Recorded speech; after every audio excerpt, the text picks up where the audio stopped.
So especially in today's world, well, you just need IP cameras even more than ever. And well, you always wanted maybe a PTZ camera, but couldn't put some huge Death Star looking camera up? Well, we're going to check out the Annke CZ400 PTZ.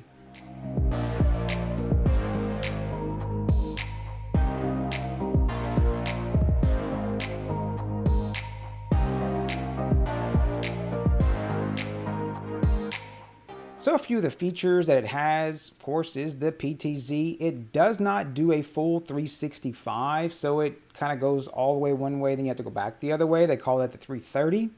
I'm not sure I would have called this unlimited 330. That doesn't make sense to me, but okay. And it does tilt down to 90. I will say I did have an issue of installing it on a wall. I wasn't able to really control it well, nor was you able to control if it was facing up. So it's more meant to go, like, say, under an eave, shown in the picture here. Now it does have 4x optical zoom, so that's not going to be like your digital zoom. It's a true zoom. And they do claim color night vision, and we are going to check it out against our favorite Amcrest 5 megapixel with that starlight lens to see how it compares.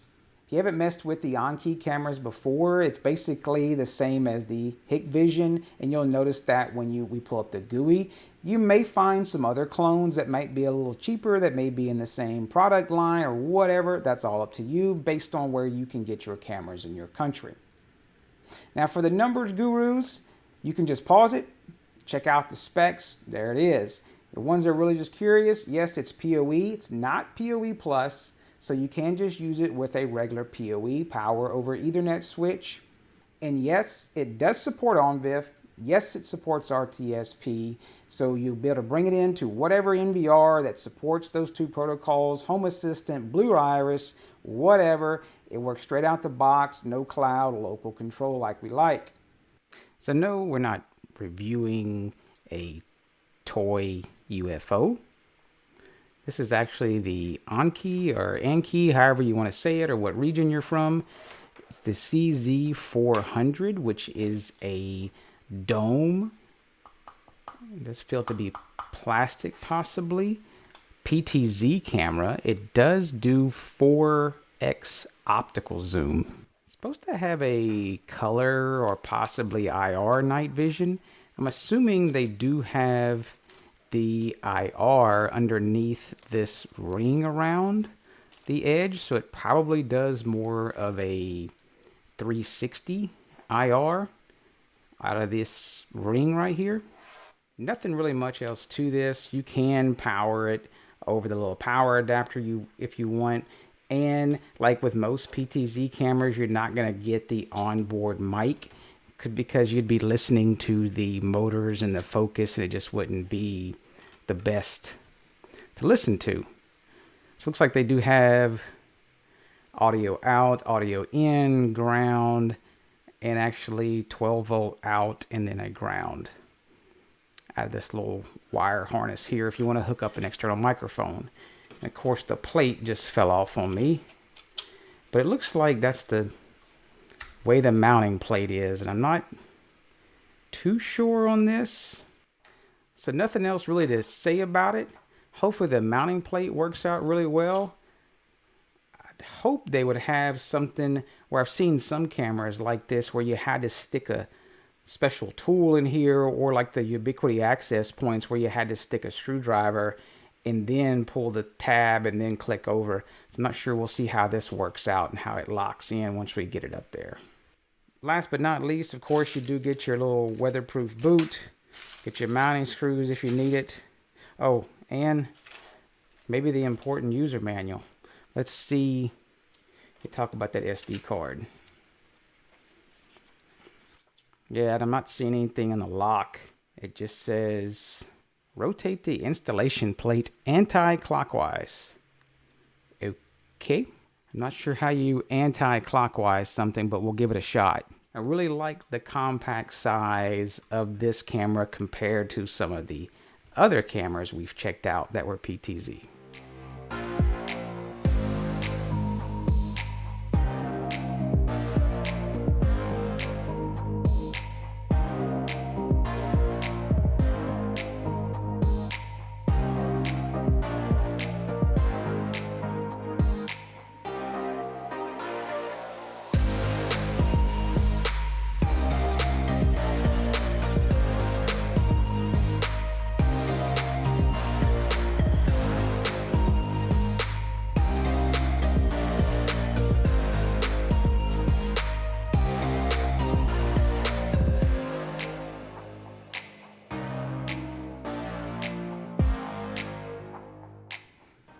Yeah, there it is. That's that white background that you see with Hikvision and these other cameras. I don't know why they're still using this white background, but get with the program. There's luckily a little plug-in for Chrome that you can use called Dark Reader. And it does look kind of silly, but whatever. It just kills all that white background. So unfortunately, at the recording time of this video, I did ask if there was a new firmware update for it, and which I don't find that very simple to find on Annke's website, unfortunately. You should be able to go to a support side and find all the firmware upgrades. So when we go to Download Center, and then I didn't get this. There's an Annke Vision, there's an Annke Sight, there's an Annke Nova, the Myanki, well, I don't know, Annke Light. Which one do you use? So we didn't even get to test out the app. It should just be one app that you can just download and put on your phone and check it out. I don't get that. Software, didn't see anything. I don't see any firmware upgrades for their cameras, unfortunately, or they just bury them and you can't find them. That's unfortunate. So the only issue that I really had with this was you did have to download a plugin. And well, that just plain sucks. We shouldn't have to download plugins. We all went through this last year with the Flash thing and everything, right? Well, luckily, a lot of cameras, companies, Reolink, Amcrest, have started all using HTML5 or whatever it may be. We don't have to use these plugins, especially other operating systems. So, ran over, fix your software. There's probably a lot of people at home that want jobs and will code something for you. Think about it. Now, one thing in a previous Annke one, I did find the IR was really hidden, how to turn the IR off. If you go look under System and then look under Maintenance and then look under System Service, this is where you can turn the IR on and off. It's a weird spot, but that's what it is. Now, some of the stuff in the image setting, they do have some scenes for night. And of course, we want to see that color night vision. How does it work? How does it stack up? So I'm going to go ahead and change this over to low illumination.